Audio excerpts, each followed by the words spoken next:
connective tissues for you today. Okay, see the chicken leg?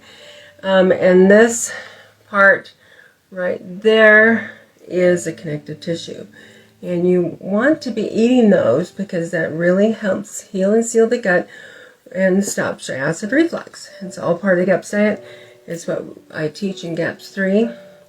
Now, getting these out is best to do right after you make the chicken stock, honestly, because as you can see, I'm working this, and it's hard. You put it in the fridge, it's really difficult to get off. One thing you want to also keep is the skin. You can just eat them. Eat it like that. It's much tastier right after a stock. Or my new favorite way is lining a baking sheet with parchment paper. I'm putting all the skin on the oven, in the oven at 350 degrees until it gets crispy. You can save the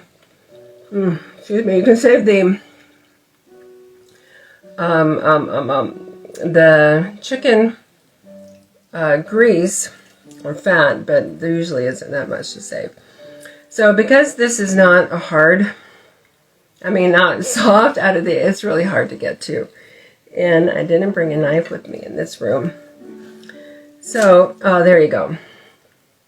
So you pull it off, and I recommend you do this right after you're done. It's done making chicken stock. But in the chicken legs, there is a little bone.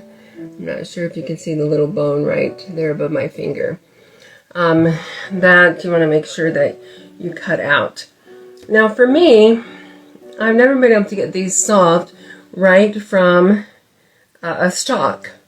Even if I let the water and the salt sit for a while, supposedly the salt is supposed to help soften this, but for me it doesn't. So I always pull these off and I put them into my next stalk.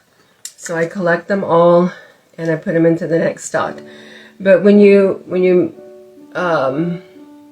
have this exposed, and then that's how you get more gelatin. And you'll even get more gelatin when you put in the next stock. Maybe I should have warmed these up. Anyway, just pull them all off. A knife will help. I didn't bring a knife with me, but a knife will help. So I have some next to me here that I put into a stock probably a few days ago, and I really need to blend these up. But when they've gone through a stock a second time, you see how easy that was to pull the bone off. And then I have the connective tissue.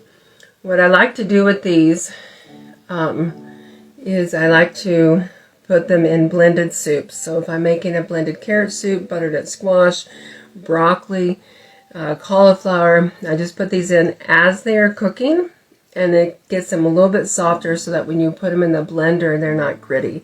If you take them straight from, the stock, when they're not soft, it will become gritty in your soup, and the little taste buds of those, like my daughter that can't stand the taste of them, will not enjoy the soup and be very suspicious next time I open it. I also will take a brothy soup. So say I wanted just a broccoli carrot soup, I'll take some of that soup and then the softened tissues, and I will blend them up in the blender, then pour it back in the soup. And then you have kind of a creamy looking soup. It doesn't necessarily get really thick, but it does add the connective tissues, which add to the healing of the gut. So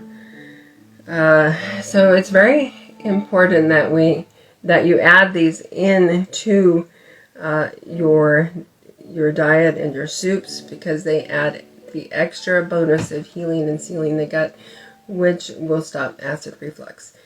And eating the skin, some people don't like skin, and that makes it harder. But try, if you don't like skin, then just do a little bit at a time. It is much tastier when it gets out of the stock. You can also blend this into soups, but you get more of a a chickeny flavor when you do that. And so I don't really recommend you do too much of that. When I first did the GAPS diet a long time ago, I would just down this off of every piece, the whole chicken, everything. It was just so delicious. And that is another sign that tells you your body needs it. But a lot of people have a hard time, or maybe their bodies aren't ready for this much fat and gelatin, so you should start small. There is a recipe in Becky Plotner's book, GAPS Stage by Stage with Recipes, and it's a chicken casserole recipe. I forget what page number it's on now, but it uses connective tissues in the skin, and it makes a great chicken casserole recipe. And so I recommend, if you have the book, look up that recipe, because it's really a fun recipe, and I like to have that every now and then. When you're making chicken stock, you end up with lots and lots of chicken, and my fridge is actually full of chicken right now, so I need to go through it today. But one recipe that really gets rid of a lot of chicken is the one that I mentioned, and just doing a chicken chowder soup. Pull it off, and you pretty much use almost your all your chicken legs in that chicken soup, and so that gets rid of the chicken really quickly. Meat pies get rid of chicken really quickly. But our talk today was on connective tissues. I don't know why my brain goes blank sometimes, but it's on connective tissues. So I challenge you to start adding these into your diet each day for your acid reflux, and get that extra healing and sealing that it can give you. So good luck. Let me know down in the comments if you do this already, or if you plan to do this next week. Looking forward to it.